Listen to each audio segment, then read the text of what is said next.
Suara mereka di telinga kita, masih terlihat rasa tangis dan iba di pipinya. Tapi kini mereka tidak lagi bersama-sama dengan kita. Mereka telah berada di alam baka, hanya tinggal kenangan yang tak mungkin akan terlupa.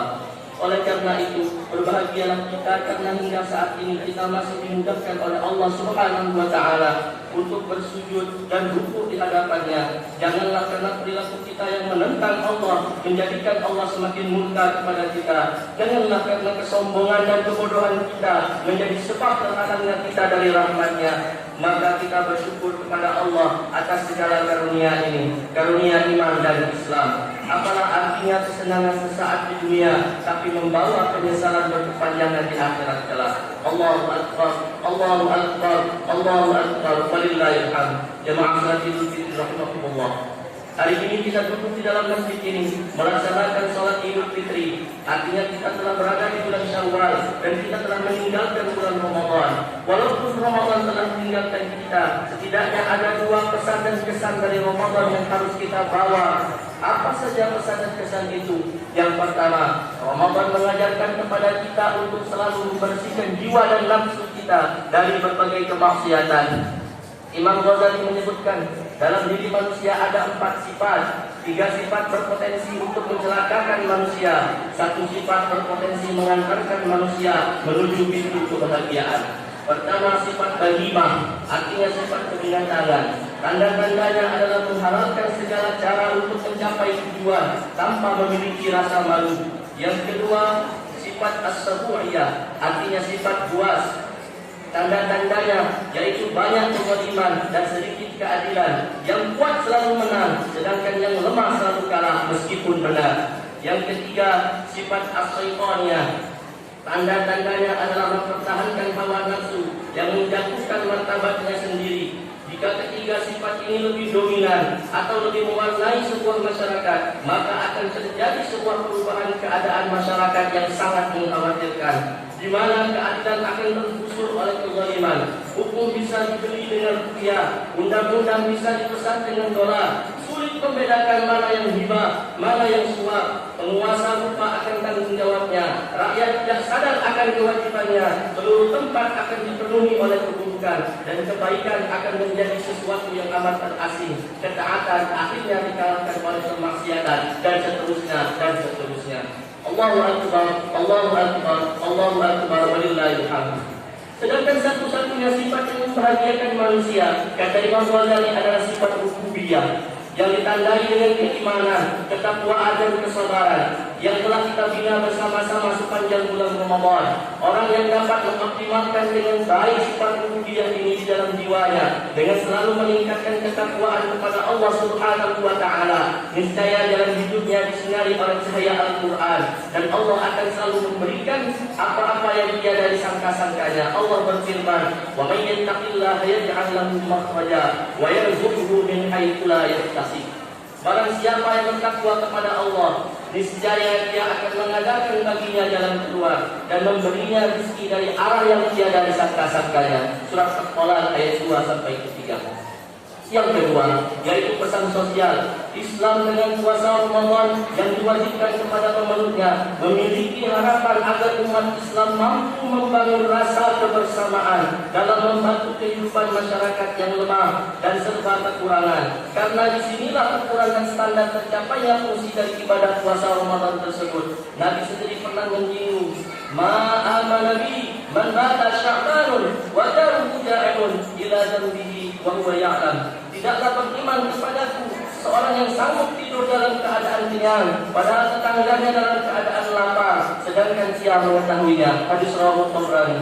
Jadi puasa Ramadan ingin membangun kembali rasa kebersamaan di antara kehidupan manusia.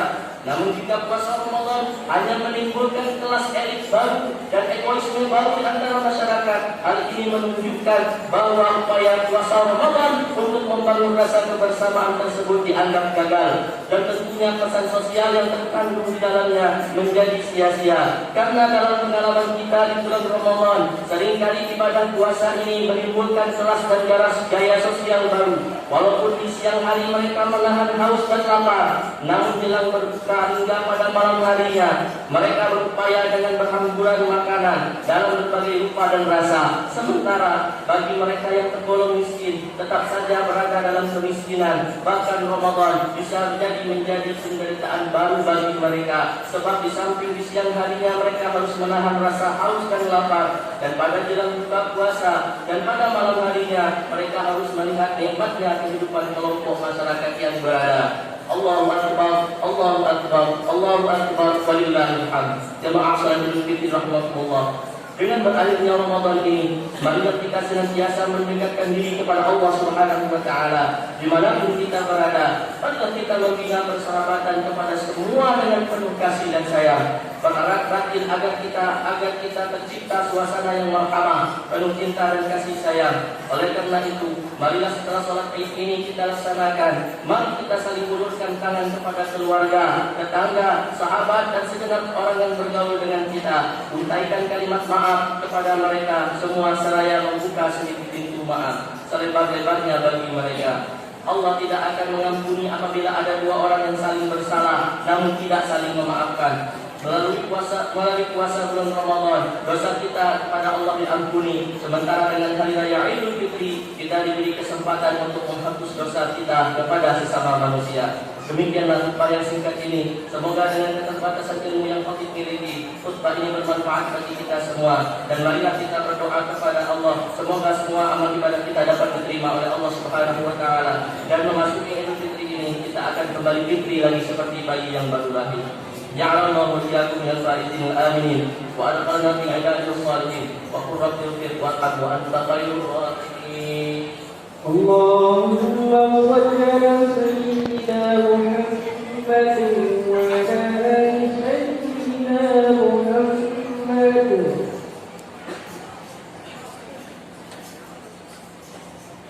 Allahu akbar, Allahu akbar, Allahu akbar. Allahu akbar, Allahu akbar, Allahu akbar, Allahu akbar. Allahu akbar kabira walhamdulillahi katsira wa subhanallahi bukratan wa asila. La ilaha illallah wallahu akbar walillahil hamd. Alhamdulillah, alhamdulillah ala ihsanihi wa syukruhu ala tawfiqihi wa imtinanihi. أشهد أن لا إله إلا الله وحده لا شريك له وأشهد أن سيدنا محمدا عبده ورسوله الداعي إلى رضوانه. اللهم صل وسلم على سيدنا محمد وعلى آله وأصحابه وسلم تسليما كثيرا. أما بعد فيا عباد الله اتقوا الله فيما أمر وانتهوا عما نهاكم واعلموا أن الله أمركم بأمر بدأ به بنفسه وثنى بملائكته بكرسه وقال تعالى إن الله وملائكته يصلون على النبي يا أيها الذين آمنوا صلوا عليه وسلموا تسليما. اللهم صل على سيدنا محمد وعلى أنبيائك ورسلك وملائكتك المقربين وصلى الله عن الخلفاء الراشدين أبي بكر وعمر وعثمان وعلي وعن بقية الصحابة والتابعين وتابع التابعين لهم بإحسان إلى يوم الدين وارفعنا معهم برحمتك يا أرحم الراحمين. اللهم اغفر للمؤمنين والمؤمنات والمسلمين والمسلمات الأحياء منهم والأموات إنك سميع قريب مجيب الدعوات ويا قاضي الحاجات. اللهم أعز الإسلام والمسلمين وأذل الشرك والمشركين وانصر عبادك الموحدين المخلصين واخذل من خذل المسلمين ودمر أعداءنا وأعداء الدين وأعل كلمتك إلى يوم الدين. اللهم ادفع عنا البلاء والوباء والزلازل والمحن والسوء الفتنة ما ظهر منها وما بطن عن بلدنا إندونيسيا خاصة وعن سائر البلدان المسلمين عامة يا رب العالمين. ربنا آتنا في الدنيا حسنة وفي الآخرة حسنة وقنا عذاب النار. عباد الله إن الله يأمر بالعدل والإحسان وإيتاء ذي القربى وينهى عن الفحشاء والمنكر والبغي يعظكم لعلكم تذكرون. واذكروا الله العظيم يذكركم واشكروه على نعمه يزدكم واسألوه من فضله يعطيكم ولذكر الله أكبر. الله أكبر، الله أكبر، الله أكبر.